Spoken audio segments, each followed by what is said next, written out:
ಎಲ್ರಿಗೂ ನಮಸ್ಕಾರ. ಪುಷ್ಪಾ ಶೆಟ್ಟಿಸ್ ಕುಕಿಂಗ್ ಡೈರಿಗೆ ಸ್ವಾಗತ. ನಾನಿವತ್ತು ಹೀರೆಕಾಯಿಯಿಂದ ಹುರಿದ ಕೂಟನ್ನು ಮಾಡೋಣ ಅಂತಿದ್ದೀನಿ.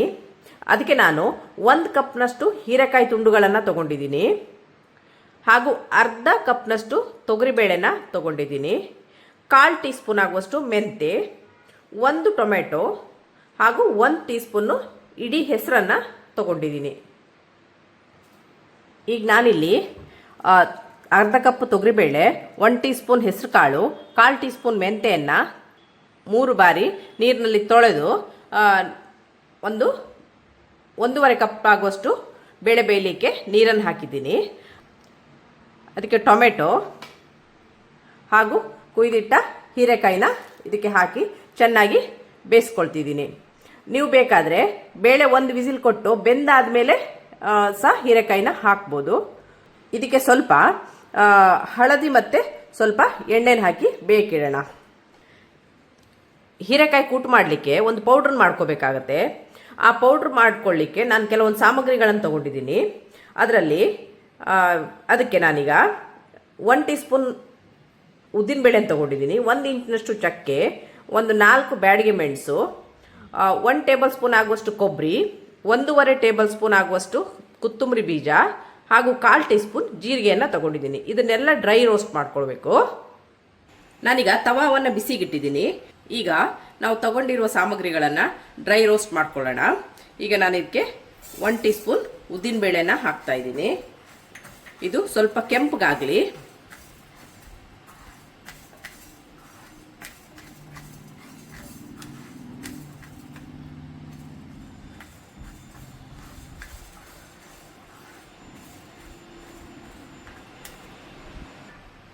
ಈಗ ಉದ್ದಿನಬೇಳೆ ಕೆಂಪಗಾಗಿದೆ. ಈಗ ಈ ಹಂತದಲ್ಲಿ 1 ಇಂಚು ಚಕ್ಕೆನ ಹಾಕ್ತಾ ಇದ್ದೀನಿ.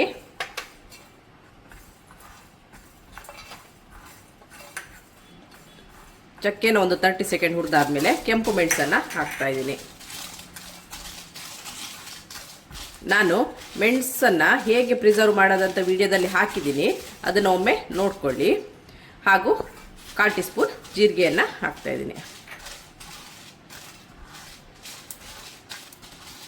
ಈಗ ಇದನ್ನು ಒಂದು ಪಾತ್ರೆಗೆ ಟ್ರಾನ್ಸ್ಫರ್ ಮಾಡಿ ಇಟ್ಕೊಳ್ಳೋಣ.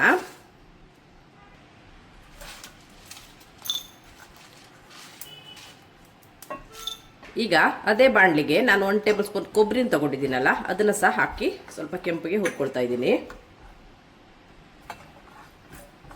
ಇದು ಕೊಬ್ಬರಿ ಸ್ವಲ್ಪ ಕೆಂಪಗೆ ಆಗ್ತಾ ಬಂದಿದೆ. ಈ ಹಂತದಲ್ಲಿ ನಾವು 1.5 ಟೇಬಲ್ ಸ್ಪೂನ್ ಆಗುವಷ್ಟು ಕೊತ್ತಂಬರಿನ ಹಾಕ್ಕೊಳ್ಳೋಣ.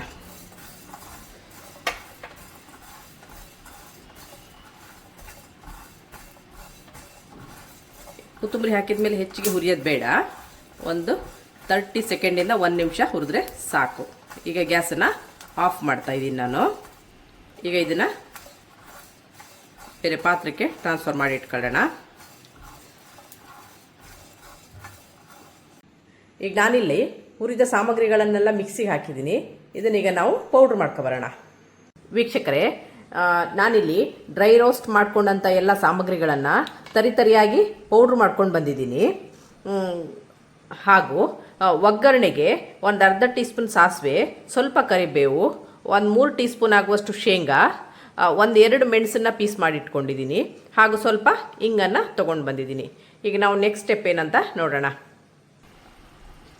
ವೀಕ್ಷಕರೇ, ಬೇಳೆ, ಹೆಸರುಕಾಳು, ಮೆಂತೆ, ಹೀರೆಕಾಯಿ, ಟೊಮೆಟೊ ಎಲ್ಲ ಬೇಕಿಟ್ಟಿದ್ದು ಈ ಥರ ಸ್ಮ್ಯಾಶ್ ಆಗಿ ಬೆಂದಿದೆ. ಇದಕ್ಕೊಂದು 3-4 ವಿಸಿಲ್ ಕೊಟ್ಟಿದ್ದೀನಿ ನಾನು.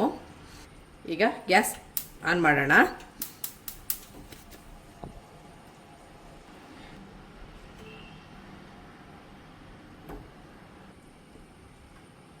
ವೀಕ್ಷಕರೇ, ಇದೀಗ ಕುದೀತಾ ಇದೆ. ಇದಕ್ಕೆ ನಾವು ಏನು ಪೌಡ್ರ್ ಮಾಡಿಟ್ಕೊಂಡಿದ್ದೀವಿ ಆ ಪೌಡ್ರನ್ನ ಈಗ ಇದಕ್ಕೆ ಸೇರಿಸೋಣ.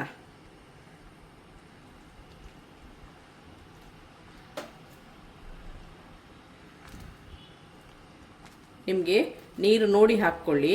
ನಾನೀಗ ಇದಕ್ಕೆ ಸ್ವಲ್ಪ ನೀರು ಸೇರಿಸ್ತಾ ಇದ್ದೀನಿ. ಸ್ವಲ್ಪ ಗಟ್ಟಿಯಾಗಿದೆ.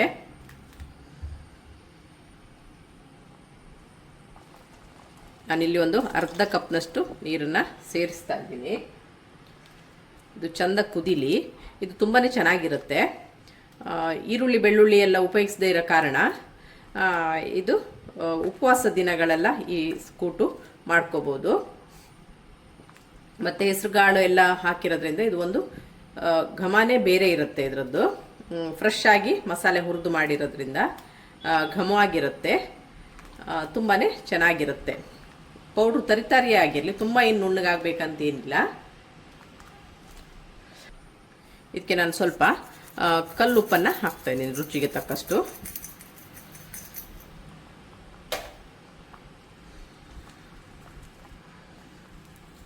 ತುಂಬಾ ಚೆನ್ನಾಗಾಗುತ್ತೆ ಇದು, ಒಮ್ಮೆ ಮಾಡಿಕೊಳ್ಳಿ. ಯಾವಾಗಲೂ ಒಂದೇ ಥರದ ಸಾರು ತಿನ್ನೋದಕ್ಕಿಂತ ಇದು ಒಂಥರ ಡಿಫ್ರೆಂಟ್ ಆಗಿರುತ್ತೆ. ವೈಟ್ ರೈಸಿಗಂತೂ ತುಂಬ ಚೆನ್ನಾಗಿ ಹೊಂದ್ಕೊಳ್ಳುತ್ತೆ ಇದು.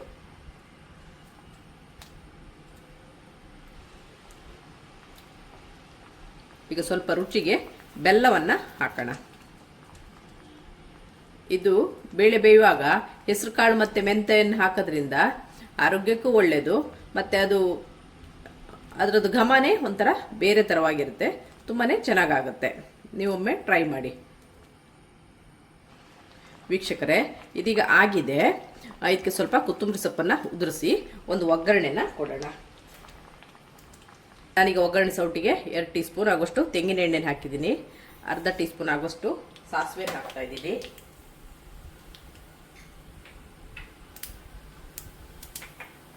ಸಾಸಿವೆ ಚಟಪಟ ಅನ್ನಕ್ಕೂ ಸ್ವಲ್ಪ ಶೇಂಗವನ್ನು ಹಾಕ್ತಾ ಇದ್ದೀನಿ.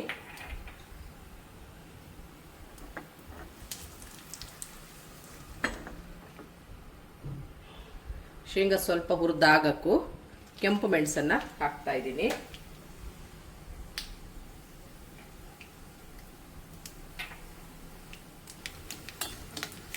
ಈಗ ಇದು ಶೇಂಗಾ ಹುರಿದಾಗಿದೆ. ಈಗ ಸ್ವಲ್ಪ ಕರಿಬೇವು, ಸ್ವಲ್ಪ ಇಂಗನ್ನು ಹಾಕ್ತಾ ಇದ್ದೀನಿ. ಈಗ ಕೂಟನ್ನು ನಾನು ಆಲ್ರೆಡಿ ಪಾತ್ರೆಗೆ ಟ್ರಾನ್ಸ್ಫರ್ ಮಾಡಿ ಇಟ್ಕೊಂಡಿದ್ದೀನಿ.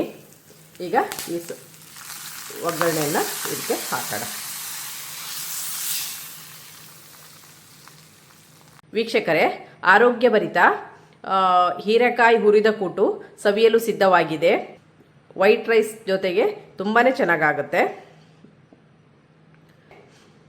ಹಾಗೂ ನಿಮಗೆ ನನ್ನ ಈ ರೆಸಿಪಿ ಇಷ್ಟವಾದಲ್ಲಿ ಪುಷ್ಪಾ ಶೆಟ್ಟಿಸ್ ಕುಕಿಂಗ್ ಡೈರಿ ಇದಕ್ಕೆ ಒಂದು ಲೈಕ್ ಕೊಡಿ, ಶೇರ್ ಮಾಡಿ, ಕಮೆಂಟ್ ಮಾಡಿ, ಹಾಗೂ ಫ್ರೆಂಡ್ಸ್ಗಳ ಜೊತೆನೂ ಹಂಚ್ಕೊಳ್ಳಿ. ಸಬ್ಸ್ಕ್ರೈಬ್ ಆಗಿಲ್ಲ ಅಂದರೆ ಸಬ್ಸ್ಕ್ರೈಬ್ ಆಗಿ. Thank you.